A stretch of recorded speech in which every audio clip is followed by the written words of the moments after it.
पर $60, $80 तक का भी डिस्काउंट चल रहा था, जो अब कम होके 20, 22, $30 कुछ कुछ मार्केट से जब मैंने बात की ओवर द वीकेंड तो सुनने को आया। किस तरह से आप देखते हैं गोल्ड का ट्रेड? क्योंकि ऊपरी स्तरों से अब मुनाफा वसूली आ चुकी है, लेकिन ऐसा नहीं है कि लोग बहुत ज़्यादा लेकर खरीद रहे हैं। और कुणाल तो कह रहे हैं कि लेने की ज़रूरत भी नहीं है, इन्वेस्टमेंट तो मत करो, लेकिन ज्वेलरी बाइंग कैसी है? मैडम देखिए, जैसे कि आपने देखा है कि अमेरिका की जो रेटिंग डाउन करी है मूडीज ने, और यूक्रेन और जो हमारा रशिया का जो एक बैठक होने वाली थी जिसमें पुतिन ने एंट्री ही नहीं ली, और इसके बाद में जो गाजा और इसराइल का जो एक अभी जो सिस्टम चल रहा था, जो एक युद्ध का माहौल चल रहा था, वो आपने देखा कि वो एक भीषण युद्ध में दोबारा तब्दील हो चुका है। हिंदुस्तान पाकिस्तान भी कहीं ना कहीं ऐसा नहीं है कि वो एकदम शांति की तरफ बात कर रहे हैं। सिंधु जल समझौते को लेकर के भी अभी उनके दोनों के बीच में कहीं ना कहीं एक एक गहरी खाई है।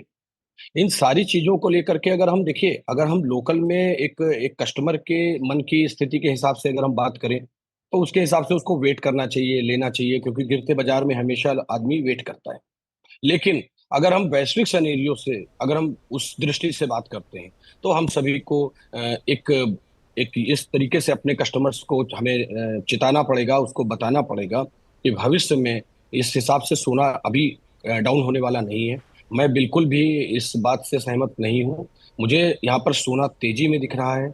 मैंने आपसे पिछली बार भी कहा था, अभी भी मैं कह रहा हूँ, यहाँ से सोना नीचे में $3100 का एक बेस उसके पास स्ट्रांग है, लेकिन ऊपर में हम सोना 3600 से लेकर $3800 तक भी इस जगह पर हम मान के चल रहे हैं। तो जो आप कस्टमर जो जी बाइंग फिर आप कैसे देखते हैं करंट लेवल्स पे? एग्जैक्टली जो आप कह रहे थे कि कस्टमर बाइंग हमने बहुत स्ट्रांग फिलहाल आते हुए नहीं देखी है, वो किन लेवल्स पे आएगी, कब आएगी, क्या खरीदेंगे लोग, क्या लगता है आपको? देखिए, जो जो कस्टमर थे, आपने मैंने लास्ट टाइम भी आपसे कहा था कि लोग रिसाइकिल कर रहे हैं और अपने आप को धीरे धीरे उन्होंने काफी कन्वर्ट किया कि रिसाइकिल गोल्ड से काम चलाया, अपने पुराने जो है गहनों से काम चला रहे हैं। शादी विवाहों का शिवाजन चल रहा है। लेकिन इसके बावजूद भी निश्चित तौर पे हमारे यहाँ थोड़ी कमी आई है ज्वेलरी परचेजिंग में। और उसका केवल मुख्य कारण ये है कि जब गिरती हुई बाजार होती है तो लोग वेट करते हैं। लेकिन मैं सारे आपके व्यूअर्स से यही कहूंगा कि उनको गोल्ड जहां पर भी जरूरत है वहां पर परचेस करना चाहिए, बहुत डाउन में नहीं रहना चाहिए, क्योंकि ये मार्केट कहीं बहुत डाउन आने वाली नहीं है। मेरा ये सुझाव है। हम्म अनुराग जी, जहां तक ज्वेलरी की बाइंग है, बार एंड कॉइन की बाइंग है, इसमें किस तरह का तालमेल है फिलहाल?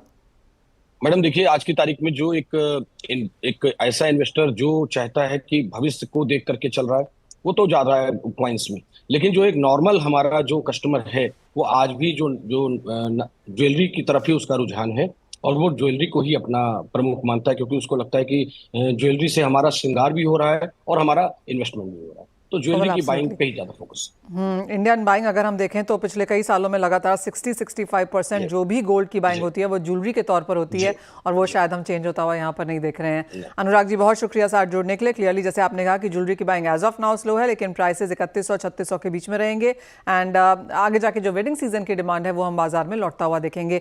वेल, ये तो बात